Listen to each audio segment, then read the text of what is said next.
Hello दोस्तों, नमस्ते, प्रणाम, हर हर महादेव, जय माता दी। मैं नोटिकल, आप सभी का नोटिकल ब्लॉग में स्वागत है। कैसे आप लोग? उम्मीद करते हैं बहुत अच्छे होंगे। तो गाइस, बहुत दिन के बाद हम जा रहे हैं सुल्तानपुर, और हम ही नहीं जा रहे हैं, सुल्तानपुर सब लोग जा रहे हैं। भैया और मम्मी, भाभी, सब लोग जा रहे हैं। आप लोग को भी मिलवाएंगे अगर आप लोग मेरे ब्लॉग में कंटिन्यू बने रहेंगे। तो क्या करने जा रहे हैं ये नहीं बताएंगे। गाइस देखिए, हम लोग बस जाने ही वाले थे, मैं जा रही थी बैठने, तो देखा कि सौरभ भैया गाड़ी साफ कर रहे हैं। Thank you so much. गाड़ी साफ नहीं कह रहे सब, और इंजल हल के पूरा इस पे गद्दी डोल दिए। इन लोगों को बैठने के लिए साफ करना पड़ा है।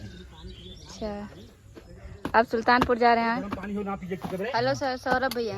हाँ जी, हम सुने आप सुल्तानपुर जा रहे हैं। जी, हम जा रहे हैं आप ही के घर, शायद आपको पता नहीं होगा। फाइनली गाइस, सब रेडी है, सब रेडी है। बस मीरू भाभी थोड़ा सा लेट कर रही है, थोड़ा सा, बस उन्हीं का वेट हो रहा। और सब गाड़ी में बैठ चुके हैं, बस हम और सौरभ भैया घूम रहे हैं। भाभी आ जाए, बस तुरंत निकलते हैं। आप लोग मेरा ब्लॉग छोड़कर कहीं मत जाइएगा, कंटिन्यू देखिएगा, बहुत मज़ा आएगा। जाने के बाद घर पे बताए नहीं कि घर पे मुझे क्या, मैं किसी के लिए नहीं बताऊँ कि कौन कौन आ रहा है। मतलब मुझे खुद ही नहीं जानते घर वाले कि मैं आ रही हूँ, और इन लोग को देखेंगे तो मम्मी का क्या रिएक्शन होगा, आप लोग देखिएगा।